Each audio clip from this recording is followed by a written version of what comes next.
ಹೊನ್ನಾವರ ತಾಲೂಕಾ 12ನೇ ಕನ್ನಡ ಸಾಹಿತ್ಯ ಸಮ್ಮೇಳನ ಸುರೇಶ್ ನಾಯ್ಕ್ ಮಂಕಿ ಅವರ ಅಧ್ಯಕ್ಷತೆಯಲ್ಲಿ ತಾಲೂಕಿನ ಅರೆಅಂಗಡಿಯ ಎಸ್ಎಸ್ಕೆಪಿ ಶಿಕ್ಷಣ ಸಂಸ್ಥೆಯ ಆವರಣದಲ್ಲಿ ಅತ್ಯಂತ ವಿಜೃಂಭಣೆಯಿಂದ ನಡೆಯಿತು. ಸಾಹಿತ್ಯ ಸಮ್ಮೇಳನದ ಉದ್ಘಾಟನೆಯನ್ನು ಕವಿ, ಸಾಹಿತಿ, ಆಕಾಶವಾಣಿ ಮಂಗಳೂರು ನಿವೃತ್ತ ನಿರ್ದೇಶಕರಾದ ಡಾಕ್ಟರ್ ವಸಂತಕುಮಾರ್ ಪೆರ್ಲ ಉದ್ಘಾಟಿಸಿದರು.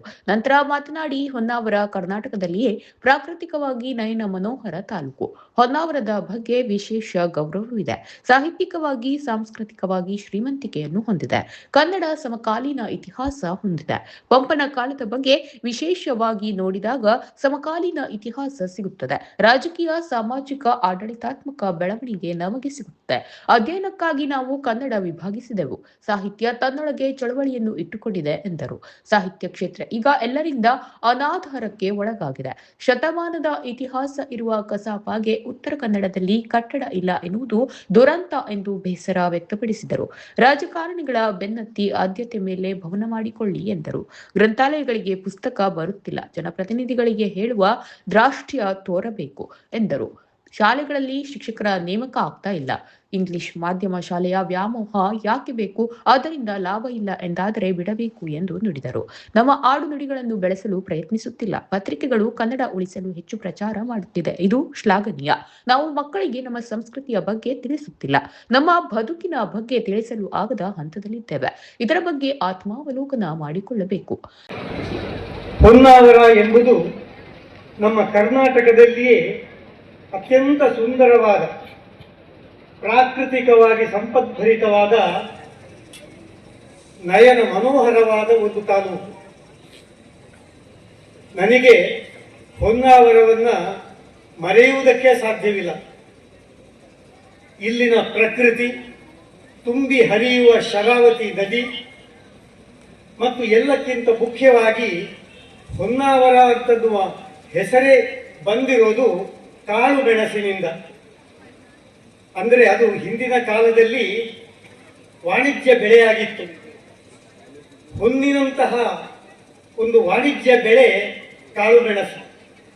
ಹೀಗಾಗಿ ಹೊನ್ನಾವರಕ್ಕೆ ಹೊನ್ನಿನ ಆವರ, ಅಂದರೆ ಹೊನ್ನಿನ ವಾಣಿಜ್ಯ ಬೆಳೆಯಾದ ಕಾಳು ಮೆಣಸಿನಿಂದ ಹೊನ್ನಾವರ ಅಂತನ್ನುವ ಹೆಸರು ಬಂದಿರುವ ಈ ಹೊನ್ನಾವರ ತುಂಬ ಸಾಂಸ್ಕೃತಿಕವಾಗಿ, ಸಾಹಿತ್ಯಿಕವಾಗಿ ಸಮೃದ್ಧವಾಗಿರುವ ಒಂದು ಪ್ರದೇಶವೂ ಹೌದು. ಹೊನ್ನಾವರ ಅಂದ ತಕ್ಷಣ ನನಗೆ ಎಲ್ಲಿಲ್ಲದ ಒಂದು ಆನಂದ ಮೂಡಿ ಬರ್ತದೆ. ಶರಾವತಿ ನದಿಯ ದಂಡೆಯಲ್ಲಿ ಸುರಂಗವನ್ನು ಕೊರೆದು ಮಾಡಿದಂತಹ ಕೊಂಕಣ ರೈಲ್ವೆ ಮತ್ತು ಈ ರಾಷ್ಟ್ರೀಯ ಹೆದ್ದಾರಿ ಉದ್ದವಾಗಿ ಇರುವಂತಹ, ಅಂದರೆ 3 ವಿಭಾಗಗಳಾಗಿ ಇರುವಂತಹ ಈ ಜಿಲ್ಲೆಯನ್ನ, ದಕ್ಷಿಣ ಕನ್ನಡ ಜಿಲ್ಲೆಯೂ ಆ ಮಟ್ಟಿಗೆ ಸರಿ 3 ವಿಭಾಗಗಳಾಗಿ ಕರಾವಳಿ ಮತ್ತು ಕೃಷಿ ಪ್ರದೇಶಗಳುಳ್ಳ, ಜನವಸತಿ ಉಳ್ಳ ಪ್ರದೇಶ ಮತ್ತು ಘಟ್ಟ ಪ್ರದೇಶ, ಹೀಗೆ 3 ಸೀಳುಗಳನ್ನಾಗಿ ಮಾಡಿದಾಗ 3 ವಿಭಾಗಗಳನ್ನು ಹೊಂದಿರುವಂತಹ ಈ ಜಿಲ್ಲೆ ಇಡೀ ಕರ್ನಾಟಕದಲ್ಲಿ ಬೇರೆ ಎಲ್ಲಿಯೂ ಇರದಂತಹ ವನ್ಯ ಸಮೃದ್ಧಿಯನ್ನ ಹೊಂದಿದಂತಹ ಜಿಲ್ಲೆ. ಕುಮಟ ಹೊನ್ನಾವರ ವಿಧಾನಸಭೆ ಶಾಸಕ ದಿನಕರ್ ಶೆಟ್ಟಿ ಪುಸ್ತಕ ಮಳಿಗೆ ಉದ್ಘಾಟಿಸಿ ನಂತರ ಮಾತನಾಡಿ, ತಾಲೂಕು ಸಮ್ಮೇಳನ ನನ್ನ ಕ್ಷೇತ್ರದಲ್ಲಿ ಆಯೋಜಿಸಿದ್ದಕ್ಕೆ ಧನ್ಯವಾದ. ನಾನು ಕನ್ನಡಾಭಿಮಾನಿ. ಸರ್ಕಾರ ಕನ್ನಡ ಉಳಿಸಲು ಹಾಗೂ ಕಾರ್ಯಕ್ರಮ ನಡೆಸಲು ಹಣದ ಅಗತ್ಯತೆ ಇರುತ್ತದೆ. ಈ ಸಮಸ್ಯೆಯನ್ನು ಸರ್ಕಾರ ನಿವಾರಿಸಬೇಕು. ಕನ್ನಡಿಗರು ನತದೃಷ್ಟವಂತರು. ನಾವು ಕನ್ನಡ ಭಾಷೆಯನ್ನು ಉಳಿಸಿಕೊಳ್ಳುವ ಅನಿವಾರ್ಯತೆಯಲ್ಲಿದ್ದೇವೆ. ಕನ್ನಡವನ್ನು ಮಾತನಾಡಲು ಹಿಂಜರಿಯಬಾರದು. ಕನ್ನಡದ ಮೇಲೆ ಅಭಿಮಾನ ಇಟ್ಟುಕೊಳ್ಳಿ ಎಂದು ಕಿವಿಮಾತು ಹೇಳಿದರು. ಮುಂದಿನ ಅಧಿವೇಶನದಲ್ಲಿ ಇಲ್ಲಿನ ಕೊರತೆ ಬಗ್ಗೆ ಧ್ವನಿ ಎತ್ತುತ್ತೇನೆ ಎಂಬ ಭರವಸೆಯನ್ನು ನೀಡಿದರು. ಸರ್ಕಾರ ಹಣ ಬಿಡುಗಡೆ ಮಾಡುವ ಬಗ್ಗೆ ಧ್ವನಿ ಎತ್ತಲಿದ್ದೇನೆ ಎಂದರು. ಹೊನ್ನಾವರದಲ್ಲಿ ಸಾಹಿತ್ಯ ಭವನ ಮಾಡಿಕೊಡುತ್ತೇನೆ ಎಂದರು. ಕಳೆದ ಬಾರಿ ಕವಲಕ್ಕಿಯಲ್ಲಿ ಮಾಡಿದ್ವಿ. ಕವಲಕ್ಕಿಯಲ್ಲಿ ಮಾಡಿದವಾಗ ನಮ್ಮ ಗುರುಗ ಅಲ್ಲ, ಅವರು ಅಧ್ಯಕ್ಷರಿದ್ರು. ಇವತ್ತು ಸುರೇಶ್ ನಾಯಕರಿಗೆ ನೀವು ಅಧ್ಯಕ್ಷರಾಗಿ ಮಾಡಿದ್ರಿ. ನೀವು ಒಟ್ಟಾರೆಯಾಗಿ ಕನ್ನಡವನ್ನು ಉಳಿಸ್ಕೊಳ್ಳೋದ್ರ ಬಗ್ಗೆ ನಾವು ಏನು ಮಾಡಬೇಕು ಅನ್ನುವಂಥದ್ರ ಬಗ್ಗೆ ನಾವೆಲ್ಲ ವಿಚಾರ ಮಾಡಬೇಕಾಗಿದೆ. ನಾವು ನಿಜವಾಗಿ ಹೇಳ್ಬೇಕಂದ್ರೆ ಕನ್ನಡಿಗರು ನತದ್ರಷ್ಟರು ಅನ್ನುವಂಥದ್ದನ್ನು ನಾನು ಅನೇಕ ಬಾರಿ ಹೇಳ್ತಾ ಇದ್ದೇನೆ. ಇವತ್ತು ಒಂದು ನೀವು ನೋಡ್ರಿ, ಇವತ್ತು ನಮ್ಮ ಇಡೀ ಕರ್ನಾಟಕ ರಾಜ್ಯ, ನಾನು ಪ್ರತಿ ಸಾರಿ ಹೇಳ್ತಾ ಇದ್ದೇನೆ, ಇಡೀ ರಾಜ್ಯವನ್ನ ಸುತ್ತಿದ್ರೆ ಇಡೀ ದೇಶ ಸುತ್ತದಂಗೆ ಆಗ್ತದೆ ಅನ್ನುವಂಥದ್ದನ್ನ. ಇವತ್ತು ನಾವು ಕಾರವಾರಕ್ಕೆ ಹೋದ್ರೆ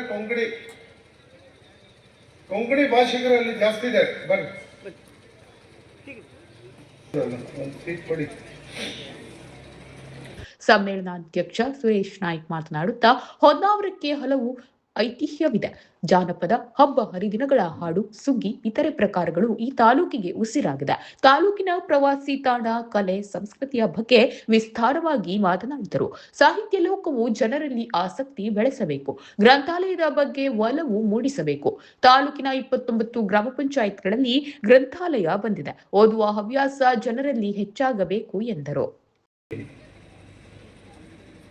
ಜೀವನ ಚಿಂತಕನ ಪಾಲಿಕೆ ಸಂಕಲನ, ಸೋಮಾರಿಗೆ ನಿತ್ಯ ವ್ಯವಕಲನ, ಉತ್ಸಾಹಿಗೆ ಗುಣಾಕಾರದ ಮೊತ್ತ, ನಿರುತ್ಸಾರಿಯು ಭಾಗಾಕಾರದತ್ತ.